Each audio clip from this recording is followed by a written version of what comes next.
Previously on Talking Joe.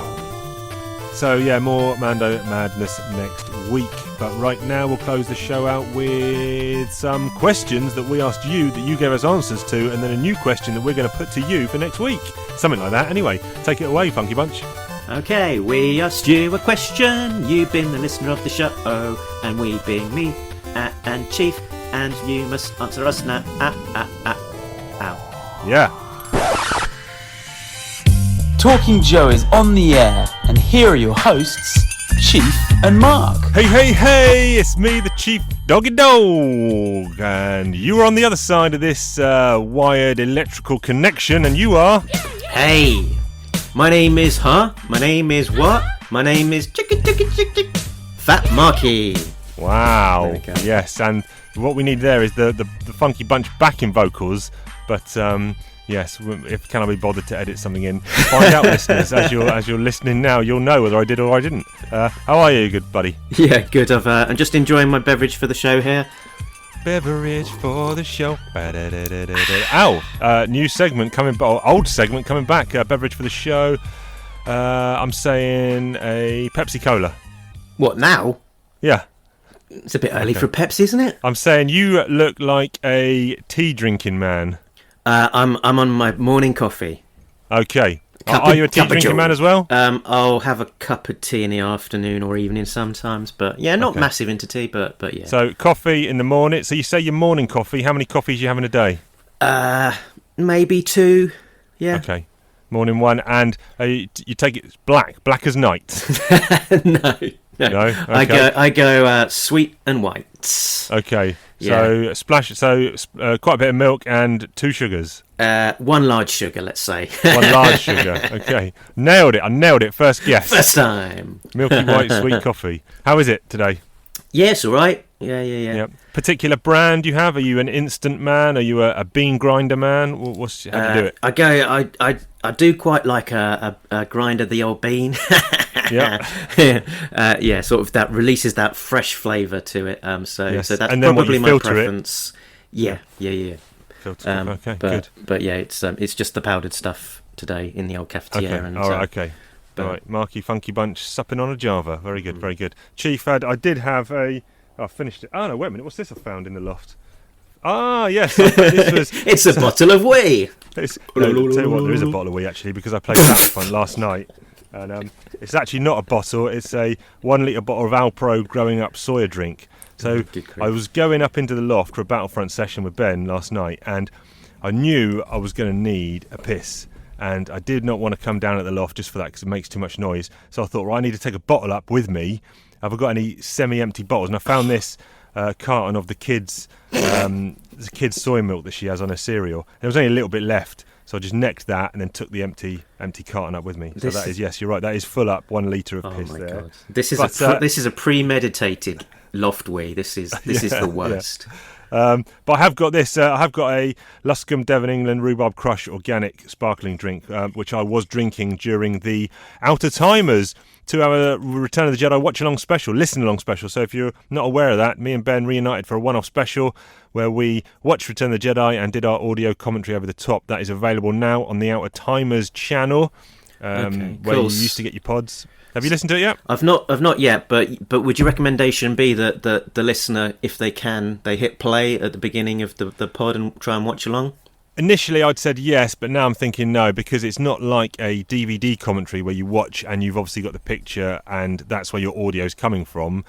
Here, obviously, we've put the movie soundtrack, we've layered that underneath, so you don't necessarily need to watch it along. And I think most people who are going to listen are fully aware of Return of the Jedi and what's going on anyway. So so you can hear it. You could do, and you could turn the sound down on your TV. I think that would work, because otherwise you're going to get me and Ben talking, plus the movie audio from the podcast, and then audio from your TV. Hard to sync that up, I think. Okay, so even if you're just on the old audio when you're out and about doing your things, you can get a good enough idea of what's going on. Definitely. Well, give it a go. I've listened to it this morning. Actually, I went out for a run, went to the farmers market. I give it a listen back, and it was good. But let me know. You stick it on the DVD or whatever. We're doing the Disney Plus version because there's multiple versions of this movie, and that will keep you in sync with what we're doing. But I said one off, but he's talking about doing another one. So maybe an Empire and then a New Hope. We're doing reverse order. But anyway, this ain't the Out of Timers podcast. This is the Talking Joe podcast, and yes, I'm going to sip on a bit of this beverage for me right now. That is horrible. Let's. I think I've got the wrong one actually. Oh no! Oh no! Okay. Yeah. Listen, I have got a very messy loft, and I've got a lot of action figures on the floor. I want to discuss 2 of them, so it's time for some fiasco. Action figures. We all love them. We all love them. Action figures. Oh yeah. They bring us joy in our daily lives. Bring us joy. Action figures. Yeah. Evoking memories from our childhood. But now we're grown and we just can't stop. Buying plastic till our wallets pop. When will it end? Who can say? 'Cause action figures are part of our DNA. Some people say maybe we've gone a little wacko, but action figures bring us joy like a rainbow. They are so hot like a splash of Tabasco. Now it's time for action figure fiasco. Now it's time for action figure fiasco. Right, the first figure up for us today is from the G.I. Joe Classified 6-inch line, and it is Gung Ho. What's his real name? I don't even know his real name. What's his real name? Oh, you put me on the spot now. I claim to be a G.I. Joe fan, but clearly I'm not. I'm not going to know that off the top of my head. Okay. Without, yeah. Epic fail from two supposed Joe fans. Now, this guy is big. Now, I haven't got Roadblock to hand. He might be using the same body. Yeah, this is what I think has happened with him. It's the basic same underlying body sculpt with all of the extra, with the head and the jacket and bits on top. For some reason, he just looks a bit beefier. You got this guy on pre-order, and he's not arrived yet. Still, he has arrived now, but he's wrapped up and in the loft, ready for Christmas. Present. Yeah. Okay, for Christmas present from you to you, or from you to the boys? From me to the boys. Yeah. Okay, why not? All right. If I gave it to myself, they're just going to steal it and play with it anyway. So may as well save myself some Christmas buy-in and pretend it's for them. Yeah, there you go. So this guy, like the colour scheme here, this kind of dark and light green works well. He's got one black knee pad, not sure why that is, but that's fine. Kind of an understated metallic shin guards, not the kind of the bright sparkling gold on some of the others, but it's nice shiny boots. He's got a upper thigh strap, which looks like 3 grenades on there, not removable, but that's fine. We don't need that. On the right arm, he's got like a what's that bit there? What's the bit between the hand and the elbow? Forearm. Forearm. Yeah, why not? He's got a forearm guard with something strapped on. Then on the right side, he's got a elbow pad, a removable elbow pad on the left hand. Oh, right. Removable cap, showing off his mohawk. No problem with that. I think some people had beef with that. No problem there. Nice tattoo on his chest. He's got a removable jacket, which doesn't do up, doesn't go all the way. Yep. 3 grenades on the shoulder. Then he's got this backpack, which houses 2 of his 3 weapons. They just clip in there. Very cool. I like that. Actually, it houses 3 because I've seen a clip on the bottom. Yeah. And weapons-wise, looks like he's got some kind of shotgun, then some kind of grenade launcher thing, and then some sort of sci-fi'd up machine gun. But the weapons don't look, too futuristic. That's fine. I mean, I don't mind the futuristic look. They are very silver-looking, though, aren't they? Overly silver. I mean, we at one point were talking about getting one of these Marauders packs of weapons. Yeah, realistic military weapons, but I kind of rained on the parade. We're going to split postage, but I've rained on that parade because I'm stopping collecting these guys, and I don't want to spend any more money on them. So I'm not. I've bowed out there. So you're on your own, my friend. Yeah, might still happen. Yeah, but this figure, he's big. He looks bigger than Roadblock, even though, like we say, same mould, but great articulation. There's no I've got no looseness in my figure anywhere, as some of the early ones suffered from. Muscle bound, holds the weapons well. And good figure, I think. Yeah, he's got the communicator on his. I think it's a communicator on his shoulder as well, which is quite a unifying feature of most of the Joes. They have that same kind of device on that blue thing. Is that what it is? This is a beef I have got with all the figures. These bloody backpacks, they just don't stay in. I'm struggling to keep it to stay in. But anyway, and there's a lot of people have beef with his hat as well. That they don't think it's quite faithful enough. It's a bit of too much of a generic army cap rather than Gung Ho's sort of slightly more stylized shape. And there's a swap out hat that you can buy that that is closer to the original version one Gung Ho hat. Yeah, I can see that. I mean, I've said before, I'm not bothered about faithful recreations to the original characters, because I think if you're only ever wanting that, you're on a pretty much losing battle, because they're not going to make them 100% faithful to what you know and love from your childhood. So, if there are, like you said, customs or ways to redo the figures, fine, but stop moaning, I say, to all those people. And then the other one is that on his chest, his tattoo, it's a kind of new design, that it's not the same as the original, which was the US Marine Corps design, which sort of has got that. It's bigger and bluer, and it's got a sort of a big globe on it as well. And apparently that's trademarked in there, so they've avoided using that because of that reason. Obviously, it's sort of very similar vibe, but it would have been nice if it was that kind of more faithful representation of the original, because I thought that looked very cool. But all in all, good figure. Pretty pleased with that guy. Good stuff. Let's move on. I've got another figure here. It's a Star Wars Black Series. It is a Luke Skywalker in Snowspeeder outfit. So this guy is let me get he only comes with a lightsaber. That's it. Lightsaber. And with these ones, they have a little hook on the hilt of the lightsaber, but this particular, you can hook it on Vader's belt and things like that, but this guy doesn't have a hook to put it on. So little bit disappointing there. Overall though, the figure, I've got a wedge in the cabinet over in your there. pants. I've got a wedge in the cabinet. I was just looking to see the difference, because off the top of my head, if I said what's the difference between an X-Wing outfit and a Snowspeeder outfit, I probably couldn't tell you, but I'm just trying to... He's over in the corner, I can't really get to him. I think it's just they got this kind of more padded look in the Snowspeeder one, obviously because they're in the cold, I guess.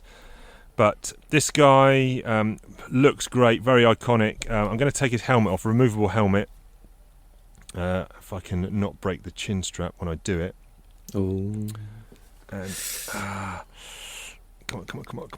Got it. Right, okay, yes. So this helmet it's worth buying the figure alone for this helmet. It is incredible. The paint apps are brilliant. It's got scuff marks. It's got like a translucent yellow eyepiece. It's so good. So good. Underneath, a lot of detailing on it.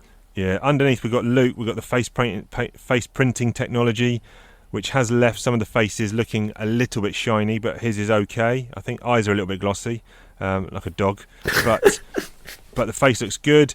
He has got the overhead garment, so it looks like he's kind of got a cloth swimming cap on. Oh, right. Yeah, got you. Like a lifeguard's cap. Like a lifeguard's cap, but it goes all the way over his ears. And what I thought about doing was, for all these toy photographs that I claim I'm doing, I've done about 3. So I was going to swap a head over. I was going to buy an archive X-Wing Luke and put the Luke head from that onto this one, because it's just a haired Luke. Well, I have got a Dagobah Luke over there actually. That might work. Pop that head onto this figure, so because it just looks a bit weird with this white cloth cap. Put some pictures up on the socials. That side, good articulation on the figure. Is got this straps that kind of run down the front, grey strap run down the front and then round his legs. Some sort of harness thing that's kind of floating loose. It does hinder articulation a little bit, I think, and also he's kind of got a bit of a skirt from his top that runs down, which again hinders a bit of articulation. His feet look a little bit big. He's got like moccasins on. They look a bit big, but overall. And what are those straps for? I've never quite understood it. No. Has Wedge got them on his figure? Can't see from here. I think so, but the new Snake Eyes retro figure has got something similar, a big strap hanging down between his legs. Right. But overall, pretty pleased with this figure. Looks great, iconic, and a good addition to the shelf. This was, like I said before, I'm massively cutting back my purchasing. I got a very good online deal from a Facebook group where I got like 7 figures that were pre-owned, but 7 figures for like 65 quid. Ooh, good. So, I couldn't turn that down, but yeah, there you go. Good stuff. Put those pictures up on the socials. More action figure fiasco next week. But right now, we need to talk about some comics. Comic talk. Oh, comic talk. Barry Hammer writes them. Chief and Mark discuss them. Whoa. Comic talk. Oh, comic talk. Larry Hammer writes them, Chief and Mark discuss them, whoa! Okay, on the chopping block this week, it's 251, 252 and 253. We've got 3 special missions-esque. Well, they're not special missions-esque, they are special missions because they're labelled special missions. Nice little break from especially the ninja stuff we've been having lately and the blue ninjas and stuff. None of that palaver here, just good old-fashioned individual special missions. So let's take a look. I'll do a sit rep. This is just a generic sit rep that will cover all 3. It's in the front of 251, 2 and 3. So here we go. G.I. Joe, Cobra, 2 opposing forces, 2 powerful war machines, each made more lethal by the undeniable strength of their individual parts. But who and what are those parts? Okay, right, so the first one we got here is a Stalker special mission. Let's have a quick look at the covers. Part 1, so here's the part 1. Yeah. The initial cover is actually a gatefold. Yeah, have you got this one in front of you? Yes, yep. This is the cover I have. So this is by Alex Sanchez, who does the colours by Adam Gurwalski, and Sanchez is actually on interior art here as well. Yeah. And so he's he's sort of like the front page is like iconic kind of splash image of Stalker kind of wading through, coming out on the bank of the other side of a river, and then the back cover looks to be probably Viet Cong in a rowing boat of sorts, sort of attacking him, and sort of taking it in as an image as a whole. It doesn't make a huge amount of sense because Stalker seems totally oblivious to what's going on behind him. There's too much expanse between in the middle. They're coming at him and firing at him, and he's sort of just walking along nonchalantly as if no one has spotted him. So as a complete image, it sort of doesn't make a huge amount of sense. Strange composition there. But, cover B, front cover's all right, but the back cover's with it. Cover B is the subscription cover by John Royal, Cover Girl, and Stalker laying down some heavy fire. Yep, nice. Yep. And then we've got the incentive cover from Larry, which is a sketch of Stalker, very similar to a sketch I've actually got. Oh, really? Stalker. Okay, yeah, I've seen a few similar ones. I wonder if this is a sort of a fan sketch which he's scanned and submitted for this special missions. I think I've seen one that's almost identical to this, which might actually be the image, which has been inked by Mike Vosberg. So it looks a bit more finished and polished, which is a nice one. Google that. Okay. Good stuff. Good favourite of these 3, do you think?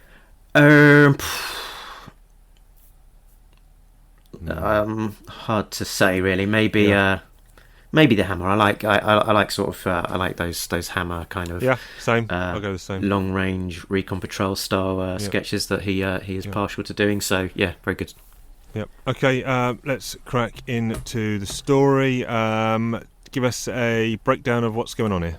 So, Stalker is having PTSD nightmares and is doubting his abilities. A week later, he's on a mission in Sierra Gordo with Shipwreck and Zap to shoot terrorists who have taken hostages. If that outcome is that the hostages are killed.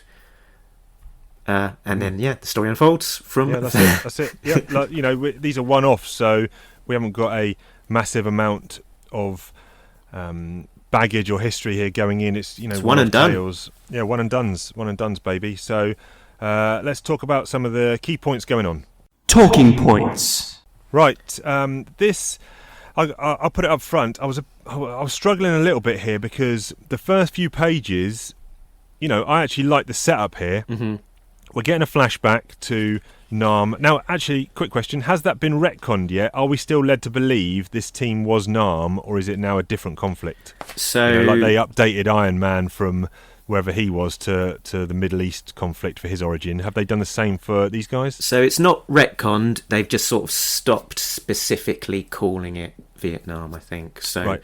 So it's a conflict which clearly is Vietnam, but given the time that has elapsed, and it being in today's modern day, that doesn't make sense for the the characters' ages and whatnot. So it's just kind of left silent on right. being explicit.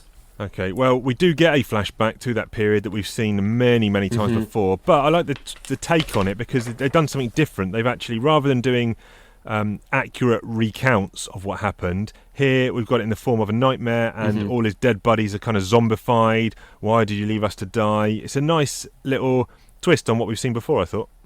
It's sort of another way of doing it rather than just recounting kind of the stuff that we've seen before. There's, I think, a bit of a goof in there, though. Okay. That we know that there was the 6-member long-range recon patrol, which was led by Stalker, but containing Snake Eyes, Storm Shadow, Dickie Saperstein, Ramon Escobedo, and Wade Collins.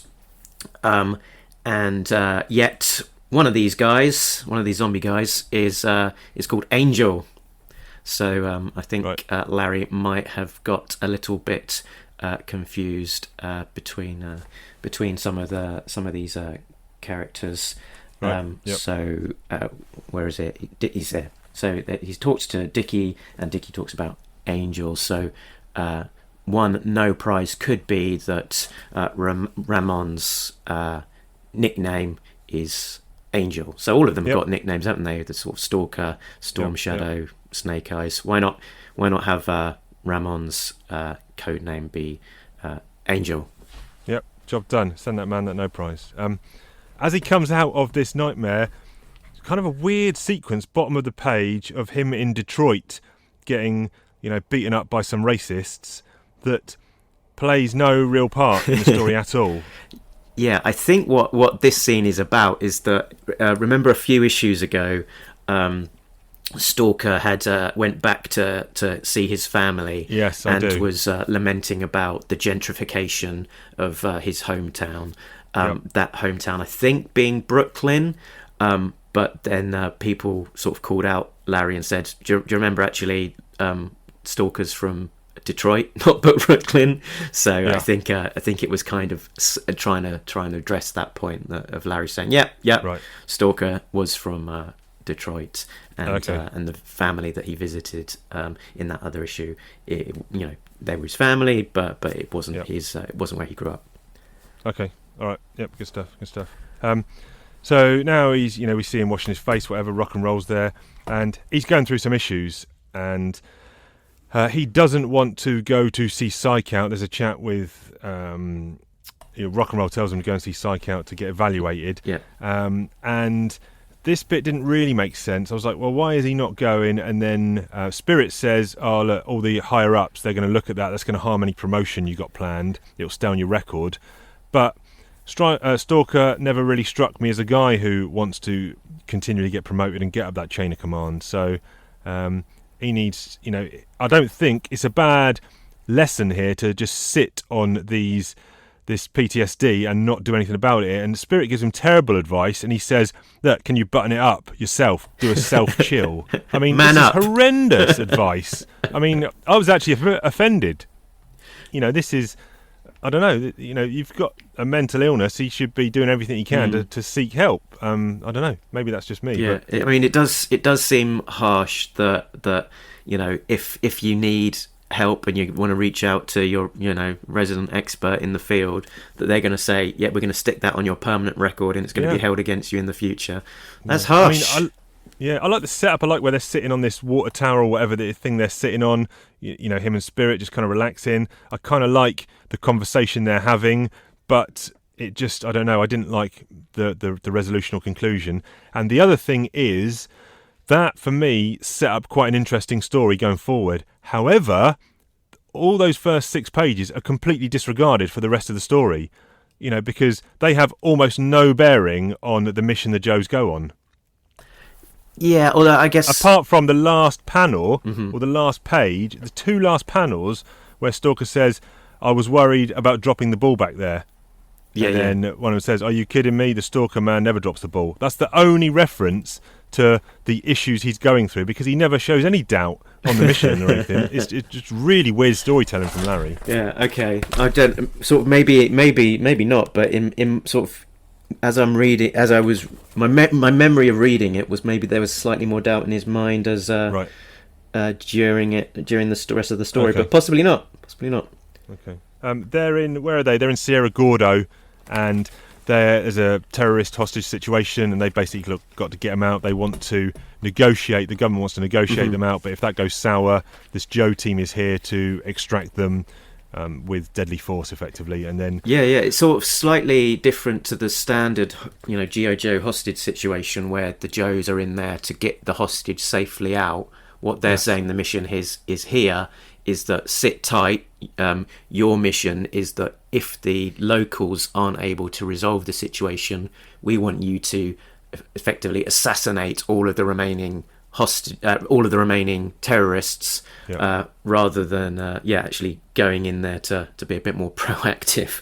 Yeah, and we should also mention that where Larry had a big usage of the word practicals, here he has switched that up for Terrs. Terrs, yeah.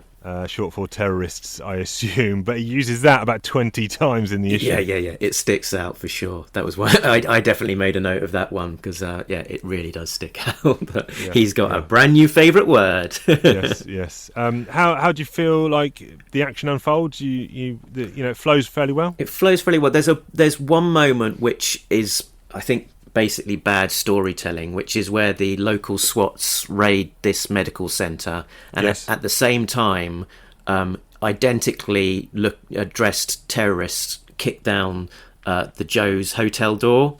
Yes. I thought they were affiliated, but exactly, they're wearing the same uniform. All of the other terrorists are dressed in the more typical kind of terrorist garb, whereas the guys at the Joe's door are dressed the same as the SWAT team, which kind of, under normal circumstances of logic, would imply they were on the same time. It was the SWAT team.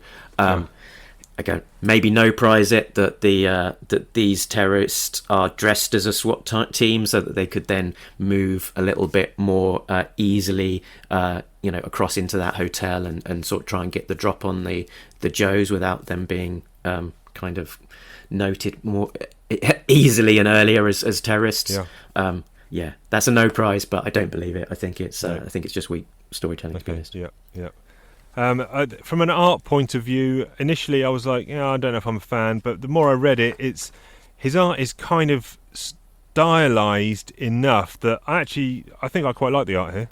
It's relatively solid stuff. There's panels here and there which kind of stick out a little bit as maybe being a bit inconsistent, and I think there's moments there where it's a sort of kind of rookie artist kind of tick of over rendering, maybe perhaps to kind of sort of go slightly past the point where maybe there's that clean line which should just finish on. Some of the sort of facial characteristics and so on are a little bit inconsistent, but I'm sort of picking hairs here. That I think generally it's pretty solid stuff, and all lends itself to telling the story well. Yeah, I don't think I've got any Am I Stupids or I Spies here. What did I have? So I had the diplomatic pouches again. Right. So as they're coming into Sierra Gordo, they've got their diplomatic pouches filled with all of their guns, which that's cropped up a few times over the last few issues. A nice one of Larry's favourite storytelling devices as they're going into a new country. Yep, sure. What else? There was they had Didi Mao, which is the Vietnamese for "get lost," and that was borrowed by American personnel returning from the Vietnam War, and was popularised by the movie The Deer Hunter. Yes. Yep. And the other thought I had was just that last point, as you said at the very end of it. They say, "Are you kidding me? The Stalker man never drops the ball." I'd kind of beg to differ, really. Okay. That in this sequence, that Stalker, he's the man on the door, but they bust through it. He's nearly knocked out by a gun butt to the head, and then he's also got the drop on him by the girl disguised as the maid. So I think it's pure fluke that he and the rest of the Joes aren't wiped out by these terrorists. He got lucky. Yeah, they do. I think even make it into the room and get essentially get the drop on the other two Joes. Well, maybe that's considered never dropping the ball. What they went through there, so maybe that's considered good. Maybe. I think they need to set their heights on their standards a little bit higher, to be honest. Well, how do you feel about Yo-Jo in this? What sort of score are you coming in with? I'd say maybe 6. Funky Bunch with a 6. Chief, I think I'm coming in with a 6.5. Yeah. And did you have a line of dialogue that stuck out to you? Nothing stood out for me. What have you got? I just had death to the running dog lackeys of the imperious warmonger puppets. Yep, that's a good one actually, because that has been used early doors from Larry in the Marvel run as well. Yeah, standard like terrorists. There we go. Okay, let's move on to 252. This is the Baroness. So let's have a quick look at the covers. Actually, there's a lot of covers here. There is a lot. Yeah. Let's just pick out our favourites. We'll put them all up on the socials, but we'll just pick out our favourites now. David Messina is the interior artist. He does cover A, and I actually really like that cover. Yeah, it's good. He's sort of got the Baroness with the gun sort of pointed, forward, and it, good foreshadowing and perspective on that gun. Good, solid illustration. That's probably my favourite. Any others you want to call out? I mean, there's how many? There's 1, 2, 3, 4, 5, 10 total. And I think it just talks to the popularity of Baroness as a subject for artists and collectors, which is probably why they did quite so many. I'd give a shout out to the Adam Hughes variant there as well, and there's an interesting story about that this piece of art of the Baroness by Adam Hughes was originally created for Devil's Due America's Elite issue 17. Oh wow, long time ago. Yeah, but Hasbro vetoed it, and they said it was too sexy. And then he reworked it again, and but they still didn't approve it, so it was scrapped as a cover for Devil's Due, and it was released as a print by Adam Hughes, and but then eventually it was used as a cover to G.I. Joe issue 2 in 2009 from IDW. And it's being reused again here, so it's not the first rodeo for this cover. Okay, good stuff. So we got should we do plot drop breakdown for this issue? Yeah, let's tell us what's happening. So Baroness, accompanied by a Saw Viper and Frag Viper, is on a mission supporting the Darklonian forces against the local rebels. And while they're in a standoff with a sniper in the tower, we see a flashback to Baroness's past. Yeah, that's right. Now, David Messina, I have read some of his stuff before, but I'm struggling to think of books. I think he did a book called The Bounce with Joe Casey at Image. Okay. And I think he's done other Image books, maybe with Casey again, but the name is familiar, but I just can't picture the books he's done. Same, yeah. Familiar name. Been around the industry doing stuff for sure, and yeah. What do we think? I think generally it's pretty good stuff. It's got a definite style, a consistent style.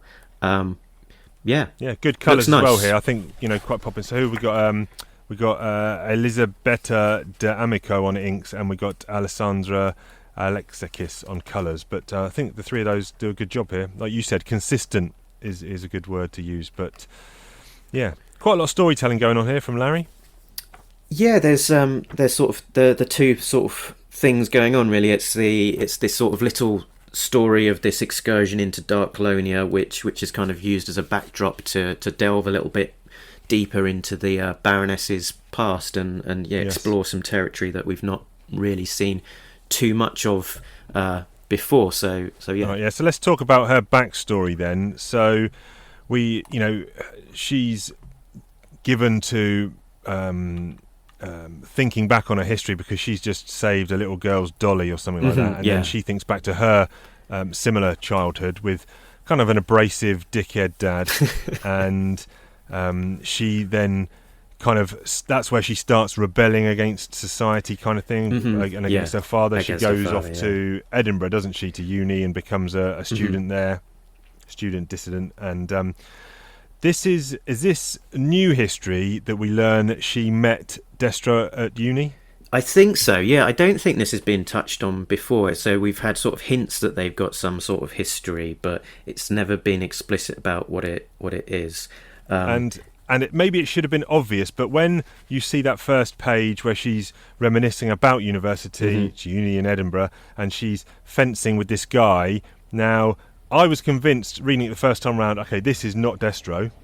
I thought, Larry, that is way too much on the nose. That is just, you cannot do that. That is just going to be stupid. And Destro's this guy's going to do something to injure Baroness, and then Destro's going to rock up later and seek revenge or something like that. But then you turn the page and it's like, oh no, actually, this is Destro. Yeah. So it's introduced as the son of a laird, and then he introduced himself as, my given name is James, but everyone calls me Cully. So at that point, I was still possibly thinking, oh, this is Destro's son. But that would make Destro quite an old, creepy man. It would. And I don't know if this is kind of what is intended or not, but neither of them sort of in this sequence sort of talk to their real names. So he calls himself James and Cully, but doesn't give his surname. And the Baroness says, is about to introduce. Does say Jacobre. Does she? She says, yeah. Because she's introduced as the daughter of a baroness, and he says, I'm burdened with a long string of inherited epithets and epithets and appellations, but my father called me, and he goes, shush your mouth, and I can't think of you in pedestrian terms. Henceforth, you are my dear Baroness. So I don't know if it's sort of hinted that they never actually, know each other's real names, which, given how the story progresses, and Destro, the young Destro, talks about that he wants to marry her, it seems somewhat absurd to suggest that they only know each other as Baroness and Cully, and they don't know their real names. Would seem a little bit mental that would actually happen. Then we find out in this backstory as well, we find out how Destro got the scar on his face. Well, yes, sort of. Yeah, so he's in this fencing match with Baroness, and is struck across the face, and looks somewhat brutal. But the next time we see the Destro's face, he is unscarred. So plastic surgery. Maybe he went to the same Burn Institute. Could be plastic surgery that Baroness went to. And so that kind of we next see sort of Destro and Baroness, I think, in the early issues of A Real American Hero, when Destro takes off his mask to reveal his face, and then Baroness sort of faints in recognition. So it kind of, I guess, fills in I suppose that makes a lot more sense now, yeah, because at the time you're kind of thinking this guy must be horrifically scarred, or, you know, she's fainted because he's so disgusting. But obviously we know that she's fainted because it's the realisation of the man under the mask is someone she previously knows or had known. And this story kind of plugs in. I guess maybe they've gone their separate ways and she thought of him as this good guy going to tend the family business, and the family business is arms dealing. That's right. Yeah. Okay, and then the other part of the story is the stuff happening in Darklonia. There's a sniper from the rebels, and he's picking off or he or she, in fact, it's she, isn't it? She's picking off loads of troops, and the Baroness sets up her sniper scope. There's a bit of a fluff, I think, where Katya says, "I have no clear shot presented," and yet the image is a crosshairs right across her neck. Exactly. That makes none sense at all, my friend. If I'm a patient, sooner or later she will appear in my sight. What? Like right now? Yeah, like right now, love. Yeah. Come on, pull the trigger. But that kind of plays out as well to the end, which I didn't really understand. Am I stupid? Because she just left. She had the Baroness clear in her sight because the Baroness shot through the sniper scope, through the enemy catcher's sniper scope, and it would have blown the back of her head off. Yeah. But the only way that could have happened is if Katya had Baroness in her sight, but Katya has bugged out. Yeah. So why didn't she want to kill Baroness? It's a good point, and it's not very well shown in the storytelling. So if you sort of flick to that page where the Darklonian is shot with a big blam at the bottom of the page. Yep, got it. He's about to kill the kid. Yeah. So what's happening here is that the kid is sort of whining, I guess, as he might see it, and he says, "That stupid brat is giving away my position. I'm gonna blam." And flick over the page. You've got Baroness's smoking gun. She has killed him, not the sniper. And then Baroness turns her gun to the bell tower to take the shot at the sniper, where it's blam, clang, rings the bell, and they think that they've got her. So it was the sniper was ready to get Baroness, but then the rebels saw Baroness defending that child and taking out the Darklonian, and then that made her think that she's done a good deed. I'm not gonna shoot her because of that honourable action she took to defend the child. All right, I'm not buying it myself, but and also when Baroness kills that guard, the rest of his crew would have just been mullering up the Baroness. They wouldn't have been too happy about the whole thing, would they? No. But then the Sword Viper and Baroness they proceed up to the top of the bell tower, and they are looking. Given that all they've known is that Baroness has taken a shot at the sniper, and and the bell has gone off, with a clang as the bullet, hits. That's all they know, and they're going up, and they are looking very, very nonchalant. As they're heading up to the top of that bell tower, knowing that there was a sniper up there.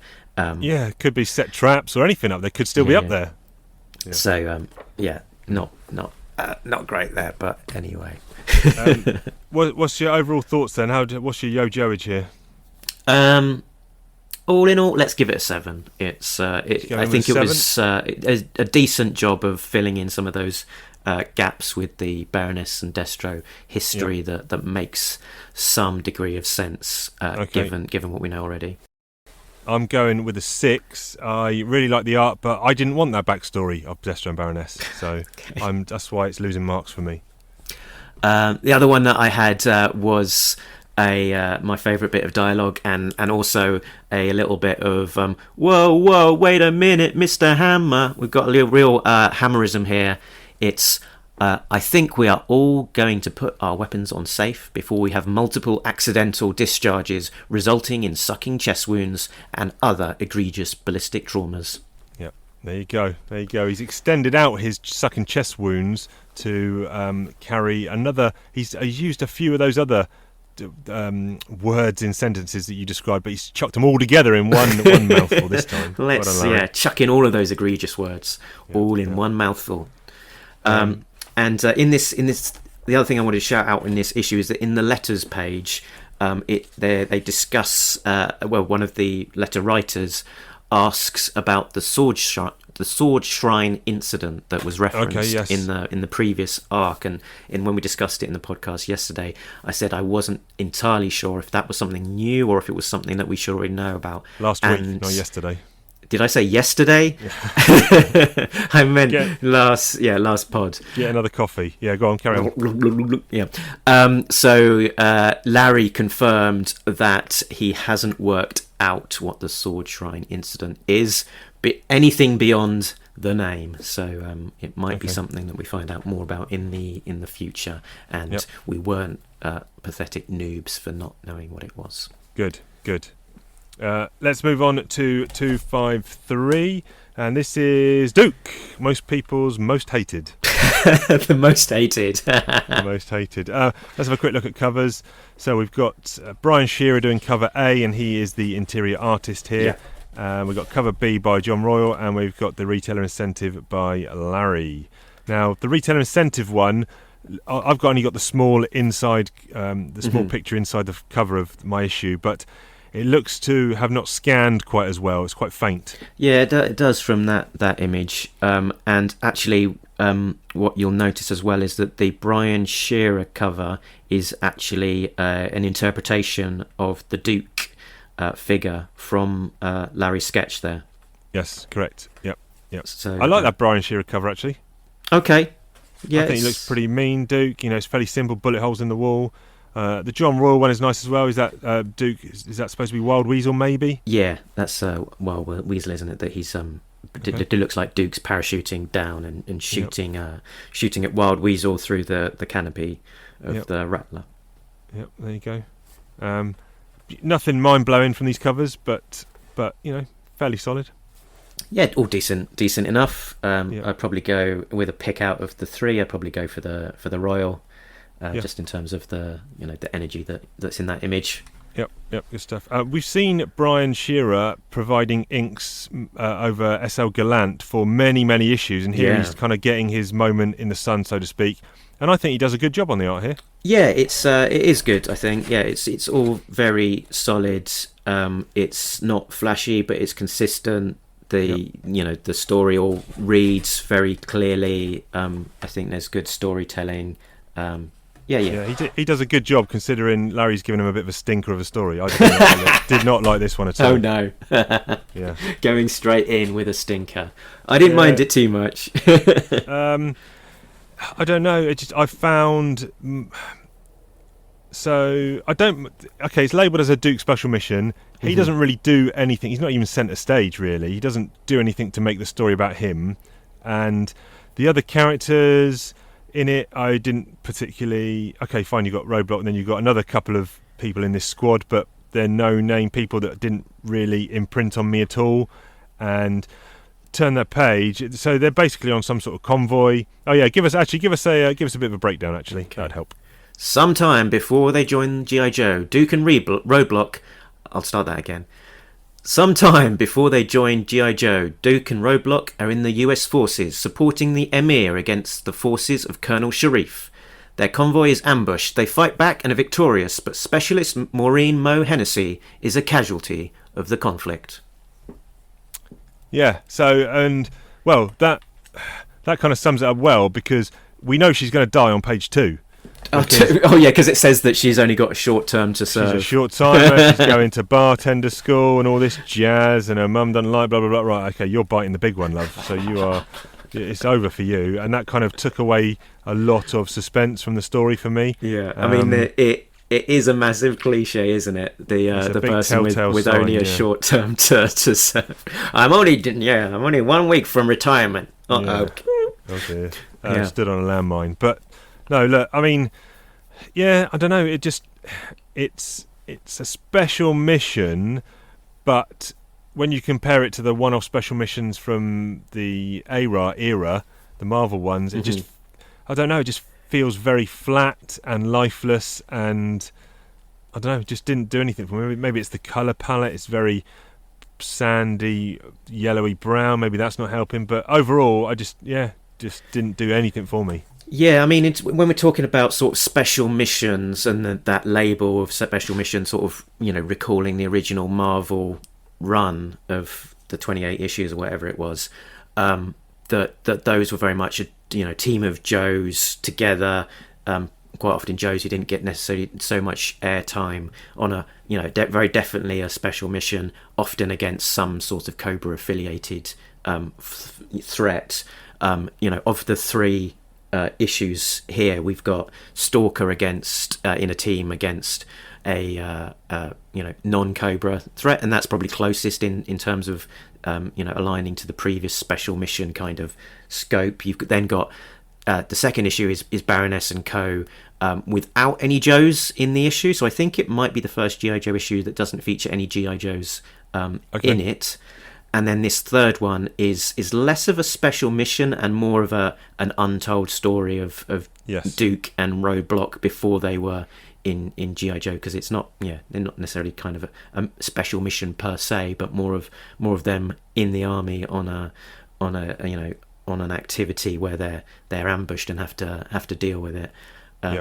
So probably less of a feel of the kind of the typical G.I. Joe special mission. I think you said before that you're less keen on kind of the standard army type G.I. Joe stories, where there's a lot of lot of focus on all of the military hardware that is being used, and there's definitely a lot of that in this issue. Yeah, I mean, I've not got much to say, I'll be honest. I can react to your stuff, but is there anything you want to talk about this issue? So I guess we can talk about the fact that it's filling in some of the blanks on G.I. Joe's history. So we've got Duke and Roadblock's pre-Joe days, and the fact that it ends on Duke saying that they've got a job offer over at Staten Island. Yep. Mind you, that sign kind of conflicts with the opening intro to the story, which says that it's some time before the formation of the G.I. Joe training team. Okay. Yes, yep. Oh well, let's just ignore that bit. A little Easter egg there is the fact that they're up against Colonel Sharif. Right. So Colonel Sharif is the ruler of an emirate in Hot Potato in G.I. Joe 1.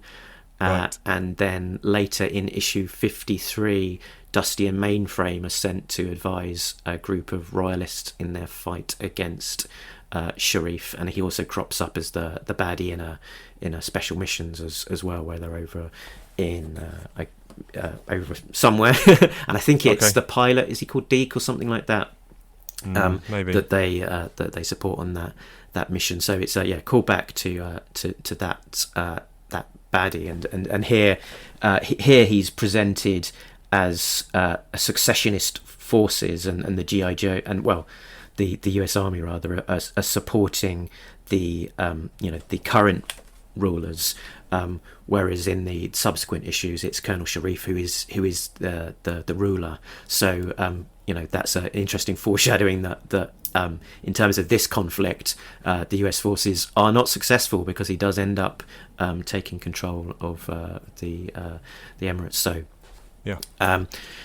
I found it interesting that point where Mo is shot in the face, and made me think a little bit of that incident with Falcon as well, where he patched himself up. Patched himself up, and Mo does a decent job at patching her face up as well. And she sort of brushes it off as saying that the shot to your cheek, it's a shot that it went clean through out the other side and didn't break, didn't touch any bone. But if you think about it, being shot through your cheek and coming out the other side without hitting any sort of bone, that's pretty amazing. Just think about the way your own face and mouth works. Yeah. And the space at pace, there was a moving vehicle. Exactly, yeah. And I think the only way you could achieve that would be to be at maximum, jaw extension, so that you're not, you've got a decent gap in between your teeth, and then for it to go in your cheek, between your two layers of teeth, out the other side, that's a very precise angle. Very fortunate. Skills. Skills. It's kind of what you're trained for, isn't it? We had a good we had a good hammerism as well in there, where Larry has got a habit of really trying to sound the trumpet for American manufactured autos, and he says that and this will be my quote for the favourite quote for the issue as well. Give it to us now, that an export Japanese pickup T-boned by American built Humvee pickups loses. Go USA Autos, I think, is the moral of that particular story. But we haven't talked too much about the action there. It's quite a sort of an action focused issue. That the sort of the main thing is that, the US forces have been sort of surprised and ambushed, and they try and turn it around, and Duke has this kind of quite, I guess, filmic action sequence where he's in this truck that's full of fuel, being chased by the insurgents, where he fills it up with grenades, jumps out onto the top of a Humvee, is caught by a roadblock, and then the truck explodes behind him. Good action scene. Big extended sequence. That very and then we all wraps up with sort of the sad passing of Maureen Hennessy there, and we're left with that sort of scene at the end of it where it looks like Duke and Roadblock are breaking the news to her brother. Yes, her correct, brother. Yeah. And I don't know, just reading the wording of that, it doesn't sound like a completely empathetic kind of way of breaking the news to your your colleague's deceased, your sort of mourning family, really. She knew she was bleeding out. Yeah. Kept doing her job. There was so much blood from her facial wound, she didn't even realise she was hit elsewhere. Yeah. Strong. Yeah. But I've also got some good news. We've been offered a job. You fellas want a double whiskey? I mean, yeah. What's your Joeage here? Let's go 6.5 on this one. 6.5 from Funky Bunch. Chief coming in with a 5, I think. Oh, okay. That's quite low on your scoring. Yeah, I didn't enjoy that. Never going to read it again. Right, next week, episode 100, we will not be reviewing any comics. We will be discussing G.I. Joe, the movie animated. So if that's not fresh in your mind, that's your homework for next week. Go and watch that movie. We'll be back with comics on 101, and we'll be doing the last two of the special missions. So that's 254, featuring Destro, and 255, which I think is Scarlet. So, yeah, good stuff. After doing comics, we need to talk more toys, and I'm coming to you. Mark talks about toys, ho ho. He talks about G.I. Joe. He talks about all the toys from the comic book and the animated show. Mark talks about toys. Mark talks about toys. Right, okay, so if we're trying to keep it based on the comics we've read, we've not, from that last issue, the choices we've pretty much got are Duke or Roadblock. From the middle one, we've got maybe Baroness, Frag Viper or Saw Viper. And from the first one, Stalker, or I've forgotten who was even on that mission. It was Zap, Shipwreck. Oh yes, Zap and Shipwreck. That might be it. Psych Out. Spirit was in the beginning, wasn't he? Okay, so I'm tempted to say Zap, because has anyone ever talked about Zap? I sold something. Whoa! Cash monies for the Funky Bunch. Sales on eBay. Is that it going to be enough for you to purchase an action figure with that money? No, that's boo. Yeah, that's some Disney Infinity figures being sold there. Oh, I was about to sell a load of mine. Did you get much for them? I got about 15 Star Wars ones I'm trying to sell. Yeah, they don't go for a huge amount. I put them up for 10 quid for 15 and for 15. Oh, you go crazy with your sales. You're always way underpriced them. 15. Oh, no one bought them. Unsold. Okay. Bizarre. Okay. Do you want them? I've probably got them all, but if there's any gaps, I'll take the ones I've got. Okay.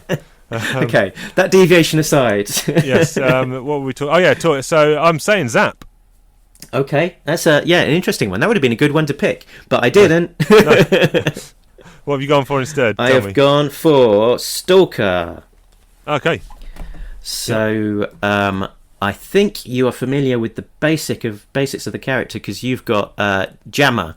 Correct. I've got Jammer. Yeah, let me grab him. I've got him over here by the TV. So he's the UK version of He's got the Z-Force Stalker on the front. with the Z-Force logo, sort of Exactly the same mould. The same mould, slightly different colouring. He's obviously got a red beret, and I think he's got the Z-Force logo on his chest. Is that right? He's got the Z-Force logo, but yeah, everything else is the same. Yeah, I think his camo colours camo might be pattern is slightly different. Yeah. So But the Jammer one's much better. It's green, and it's got the black instead of the dark green for the camo, but it's kind of a blurry application of that black, rather than the kind of thick, straight outlines on the dark green of Stalker. The Jammer application, I think, is superior. But anyway, carry on. We're not talking about Jammer. Yeah, Jammer. I think he was an exclusive along with Gaucho on the Z-Force version of the G.I. Joe HQ base. And yeah, I think then in the UK we did actually see a subsequent release of Stalker in the Palitoy era, which was much closer to then the actual American version of Stalker. You had this guy? I don't think I actually ever did have him in my youth in terms of the V1 You've got him now, though, Stalker. have you? And no, so as the story is that me and Pete sort of filled in pretty much every single gap in our collection before Peter then had a massive burnout on the whole G.I. Joe thing and sold everything on eBay. So don't have him, but yeah, it's probably one that I might go back and recollect. I would quite like to build up a complete set of kind of that early era Joes. So let's. Okay. Oh, go on. Yeah, you got a file card or something? A file card. Should we hear about him? On, so, Stalker, file name Wilkinson Lorenzo. Sorry, file name Wilkinson Lonzo R. He was born, as we know, in Detroit, Michigan. His primary specialty is infantry, secondary specialty medic, and interpreter. Stalker was warlord of a large urban street gang. So, he wasn't, this was probably after the point at which he was being bullied on the street in Detroit that we just saw. So, deviation aside, he was the warlord of a large urban street gang prior to enlistment, fluent in Spanish, Arabic, French, and Swahili. Graduated top of class basic combat training, advanced training, infantry training, top of class special training, US Army, language school, intelligence school, qualified expert in a long list of weapons there. And the quote is, functions well under high stress situations, intelligent, perceptive, moves like some sort of jungle cat, fast, silent, strong. Okay, interesting. He functions well under high stress situations. Okay, so resilient. The kind of guy who wouldn't need to see a shrink is what we're saying. Yes. And he didn't come with a huge amount of accessories. Actually, he came with this quite kind of iconic and recognisable weapon called a black M32 pulverizer submachine gun. And I did a little bit of Google foo on this, and I was surprised to see actually that this is not a real world weapon. It is a combination sort of inspired by various real world guns, and that sort of straight magazine and the kind of the funky stock that it's got on it is quite sort of distinctive and doesn't really appear on the kind of the equivalent real world guns that inspired it. So interesting. Good stuff. I mean, on the figure itself, I'm looking at, he's got a nice grenade on the front, and he's got a couple of pouches on the upper arms, pouches on the thighs. I like he's got the roll neck collar kind of thing, similar to, a lot of them I think Airborne had that as well, didn't he? Yeah, I think V1 Snake Eyes might have had something similar as well, Yep. And actually a lot of the original Series 1 had that kind of that roll neck look to it. Which sculpting on the head is very nice. Very distinctive. It's a great looking figure. Yeah, I mean, there's not too much, sort of complexity to it, but it's sort of a very distinctive outfit, and it's not surprising that it's sort of one of Larry Hammer's favourites, and has really stood the test of time, and however many years on it is now, he back in this issue 251, that's pretty much that same outfit. Yeah. I've got plenty of rust on my screws on the legs. I've got very loose knee joints, but the rest of him is pretty tight. Yeah, he's survived. Both thumbs still intact. A bit of paint wear on the face of mine, but great figure. Good stuff. There we go. Let's have a round of applause there. Stalker version 1. Well done, Stalker. More toys. Well, I'm sure we're going to talk toys next week with all the other co-hosts jumping on. What do you think? Do you think Chris and Steve might want to talk about toys? S-Jabs, and then Ben, in fact. If I said to them, right, there's going to be no toy talk, they probably would petition the show. But moving from toys, we're going to move on to this.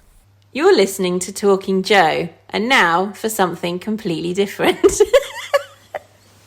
That's right, I've started the clock. It's 10-minute Mando. We're underway. I have got a bit of a revelation at the end of this little segment that I will give out. But anyway, we're talking here season 2, episode 3, which is I don't know what this one's called. This is The Heiress. It is directed by Bryce Dallas Howard, who we last saw directing Chapter 4, The Sanctuary, and is written once again by Jon Favreau. Yes. Now this is a short one. I timed this one. This is about 29 minutes of actually storytelling. Ah, interesting. Something like that. The episode is something like 35 or 36 minutes, but there's about 5 minutes of credits and then about 1 minute at the beginning, which is recap. So it's about 29 or 30 minutes of actual story, so very, very short. But it felt like they packed a lot into that 30 minutes. Yeah, there was a lot going on.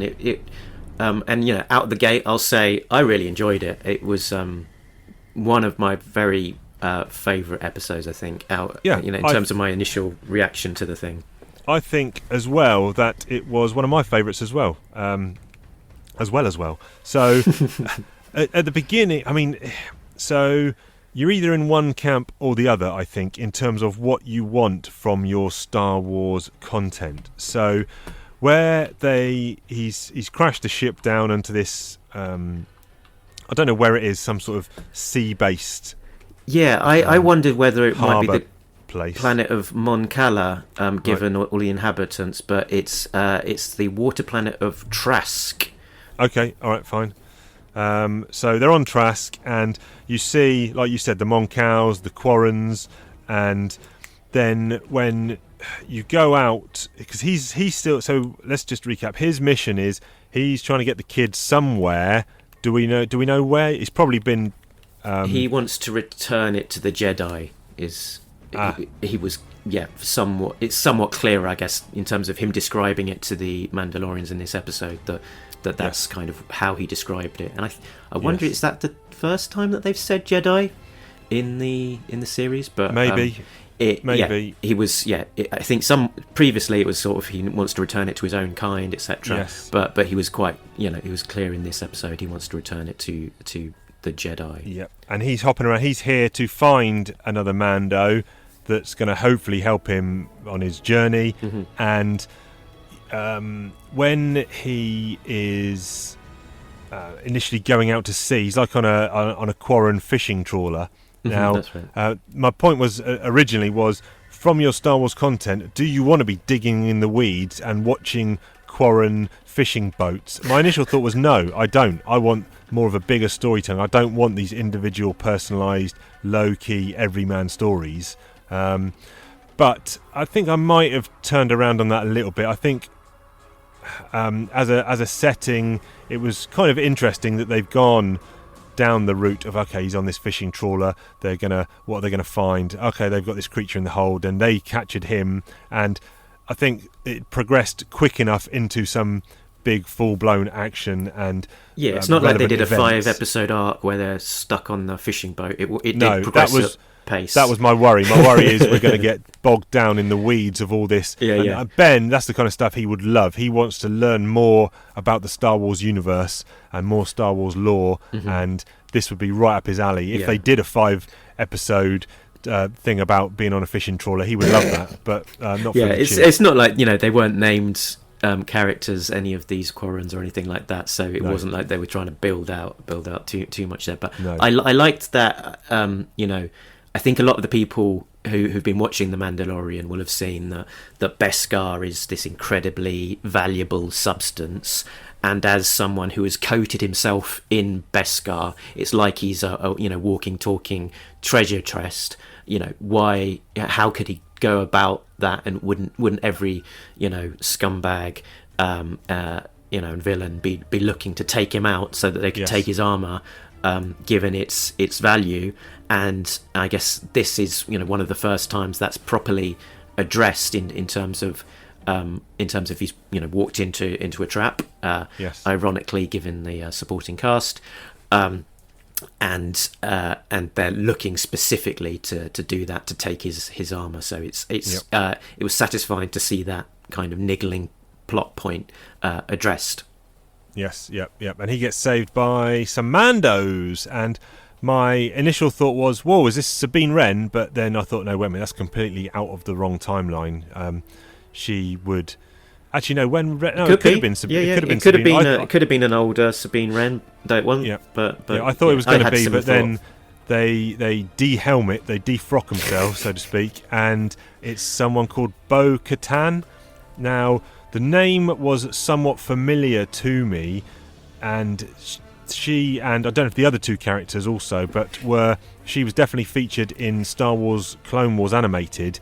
Now, I watched up to Series 6 when it first came out, and I'm completely forgotten it though, and I'm doing a rewatch now, and I think I'm about midway through Season 4. I'm just starting a Mandalore arc, and I think she might crop up in that, but I don't know if she crops up also in Season 7, which I definitely haven't watched, but it has made me realise and think that I'm not going to be watching any more Mandalorian show until I've finished watching Clone Wars. And Ben said, even Rebels, he said, you don't want Ahsoka to be popping up in Mandalorian having not seen her arc in Season 7 of Clone Wars. Well, I mean, so I don't... I'm actually putting the brakes on Mandalorian now. So yeah, I don't personally know how much of a spoiler it would be. That I think they kind of will be approaching it well enough that they'll know that a lot of people will be watching this who haven't watched all of Rebels and haven't watched all of Clone Wars, so they'll be approaching it with a storytelling angle that I think you can still follow it and still absolutely enjoy it. But if you do know all of that backstory, it will just add a lot more depth and texture to it. So I've seen all of Rebels. I haven't watched all of Clone Wars yet, but I'll keep on ploughing ahead with it, and I imagine that the blanks won't actually be enough worry to cause me any real concern, because the main headlines are kind of obvious. So in this case, that Bo-Katan here, they give you the plotted history, the fact that she's a Mandalorian rebel, she's just wants to sort of get back to Mandalore and sort of try and take that back. There's a backstory there to explore, but actually you don't need all of the to watch everything end to end to understand that motivation. No, exactly. I think for me, on a personal point, is I just want to know what's happened to those characters in between, just from a personal point of view. So I think you're right in that clearly they're not writing this series with the intent of you having to have watched something else. That would be silly.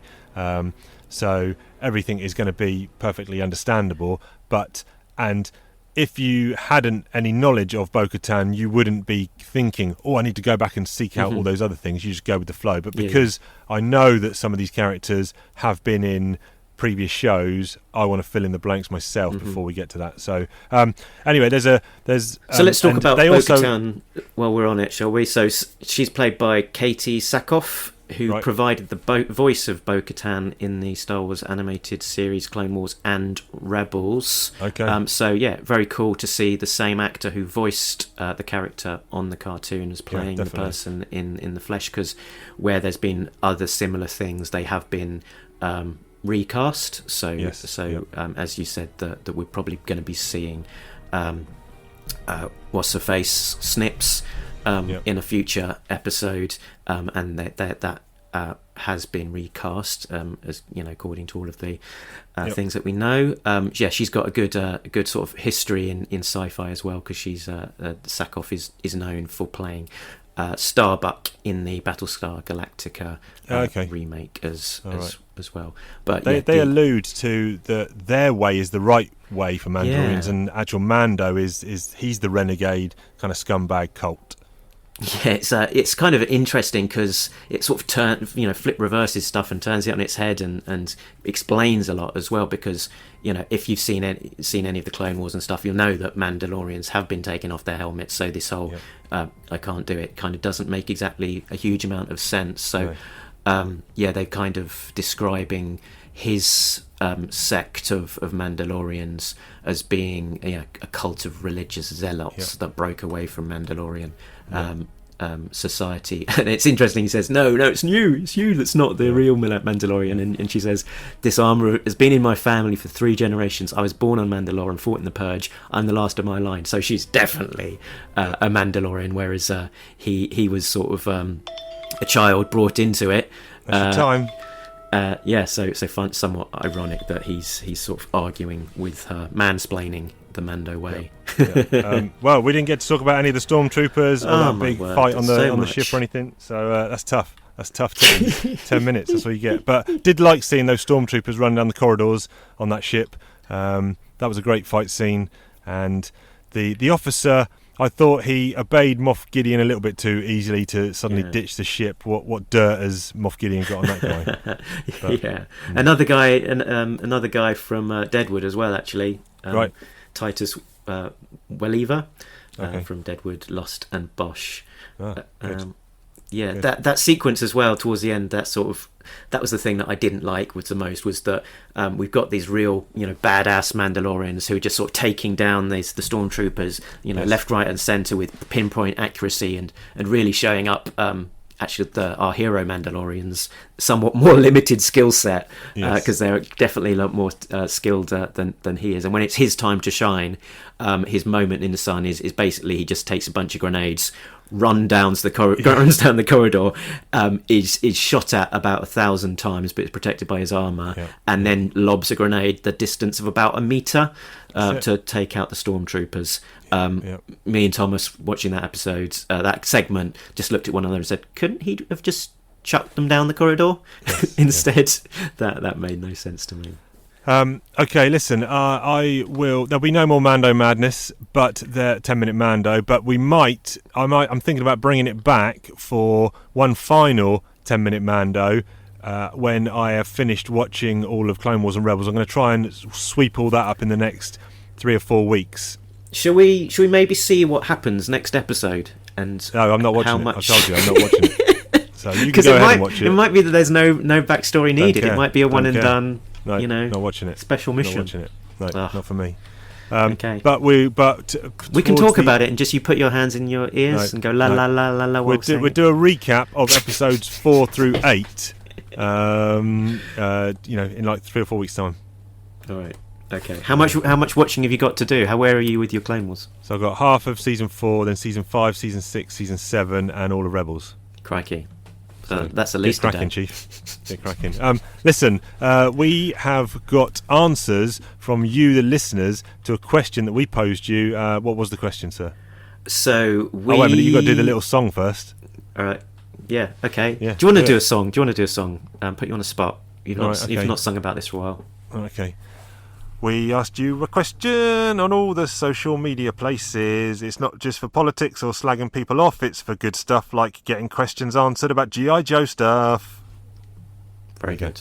And the question was... So we said we've reached 250 in our readathon, and it feels like, you know, we've got a change in the guard in terms of the art team. We've wrapped up the Dawn big 5-part story arc. We've got the special missions starting up. It feels like a bit of the beginning of a new era of Larry's G.I. Joe telling. What kind of stuff would you like to see, you know, coming up in G.I. Joe? In the future issues, 251 and beyond. Yep, good responses as always from everyone. We'll read out a couple of things we got. So Gary said, let Larry do more one-shot or 2-part stories and have Brian Shearer ink over Rod Wiggum or S.L. Gallant pencils as a treat, and find a way to include Ron Joseph and Nitho Diaz too.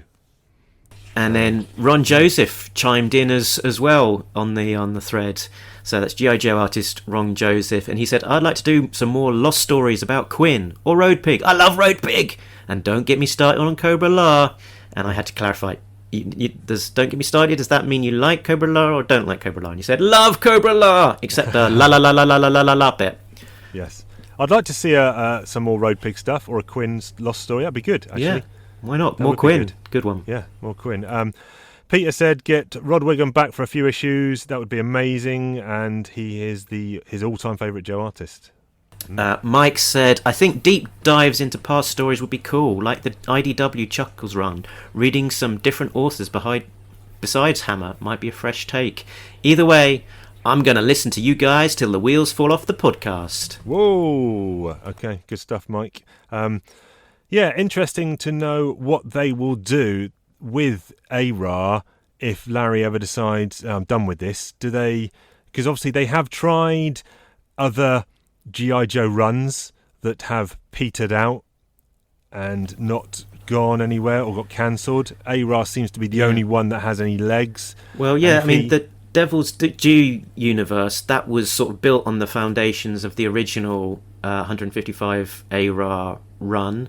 Yeah. So I guess it's not without precedent that someone would want to carry on the Hammerverse legacy. But I know IDW obviously had their own continuity that did do well. I'm kind of talking about more recently where, you know, the current Paul Aller book, I think, is that getting cancelled? I don't know that it's been cancelled yet. Okay, but all right. I thought I read somewhere. Can't imagine it would be too long. long. I read somewhere it's been cancelled. Yeah, but could well be. The Citizen run, obviously, that got cancelled. There was the Karen Travis, was it? I don't know if that was planned as a 12-part story or just 12 and ended. But if it's not got Real American Hero in the title, I think your days are probably numbered from issue 1. But would you like to see someone else jump onto this book if Larry jumped off, or do you think IDW would just can the whole thing? I don't know. I'd be conflicted if it was Larry's decision that he, you know, wanted to leave and didn't have the time or energy to carry on with this, you know, his Hammerverse. Yes. And he wanted to give the blessings to somebody else like Chuck Dixon or someone to continue on. Yeah, get Larry off, man. Get Larry off the book. Get someone better on, I say. I'm sure it's a rich playground for people, and I know that a lot of writers have, you know, a genuine massive affection for the world that he's created, and if you're going to write in a G.I. Joe world that you know you would like to do, you know, most writers, I guess, would with that sort of affection would like to be in the proper G.I. Joe world and not some you know, Alterniverse offshoot thing. So I don't know. I'm conflicted. If it was Larry's choice and some decent teams came on, I'm sure there's plenty of room to tell some good stories and inject some new energy and ideas into the universe. So I'm sure I'd you know, stay along for the ride. Yep. Bart said, I'd like to see the brainwave scanner destroyed for good and Blue Ninjas powered down forever. And Peter said, Larry's around, that's not going to happen. But, and Peter said, obviously we need more ninja nonsense and a 12-part story involving the brain scanner and Blue Ninjas. Yep. And there was a response to that, actually, wasn't there? Chris said, only if it's the first 11 issues are various factions gathering together and then travelling to wherever the final issue showdown will be taking place. And as long as the ending is anticlimactic, I can't take the excitement. Destro just makes a trade deal at the end of it, and then everyone's happy. There you go. Good insight there, Peter. That's all very tongue in cheek. Obviously, Pete's main comment was that he'd just like to see more coherent storytelling and for it to make sense. Which seems like a bit too much of an ask at this point. Richard said Red Shadows as their own men, not operating as some weird adjunct of Cobra. Yeah, I think there's I think that's a very good point actually. That it does seem a little bit like a shame that the Red Shadows, the Black Major, have been introduced, but really it's almost that they've just could be any secondary Cobra leader in their place. The Black Major could have been Major Blood. The Red Shadows could have been just basic Cobra Troopers. The way that they've been used, defining the Red Shadows faction and having it be its own thing a little bit more. That would be an interesting way to go. Yeah, definitely. And then we had another comment. Sorry, I've left off your name. This might be Richard again, actually. He says, essentially, I'm enjoying the comic a little bit more than your chief, but it's clear that Sainted Larry is running a bit empty on Cobra. A lot of his best tales were in the pages of special missions, where the enemy frequently wasn't Cobra, and has gone near this a few times at IDW without really pulling the trigger often enough. The Shads, in fact, anyone non-Cobra on a more committed basis would be very welcome. So some interesting comments there. What, Chief, from your mind, would you like to see more of in the upcoming issues? Difficult one, because I honestly feel a bit G.I. Joe'd out. So I'm not sure there would be... I think I've had enough of G.I. Joe stories. I think I've got all the G.I. Joe stories I need to last me a lifetime, and I'm probably talking issues 1 to 100, something like that. And I'm kind of getting burnt out on the whole G.I. Joe IP in general, and difficult. So it's a difficult question for me to answer. What would I like to see that would reinvigorate my love of this book? And I don't know. I can't put my finger on anything. So bit of a shame. But what about you?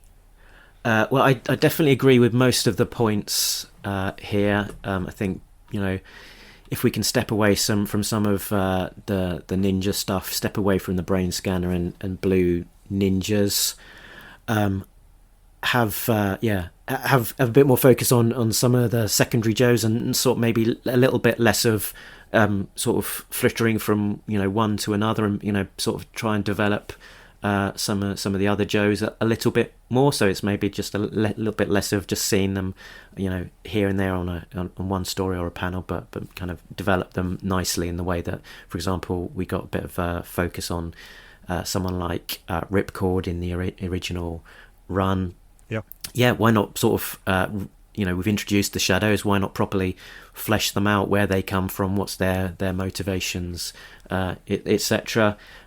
Just sort of try and sort of step away and then sort of focus on something a little bit more of a different story to some of the stuff that we've seen. Some a real sort of something new into the G.I. Joe world. Have Cobra kind of having them as a proper threat. A lot of the time it's sort of they'll have a big scheme and it sort of ends up winding away into nothing, which is kind of what happened with that Ling Torres storyline.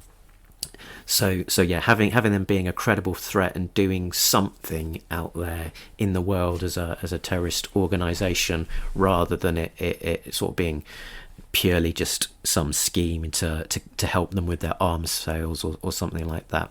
Coming up with a bit more of an end goal and something diabolical to get them there.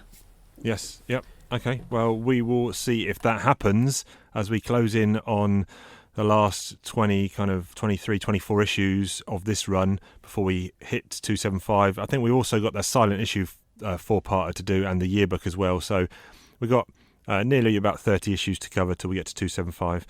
But the question for next week, we've already put it out there, and that is, what questions have you got for any of the 5 co-hosts that will be appearing on next week's episode? Anything you want.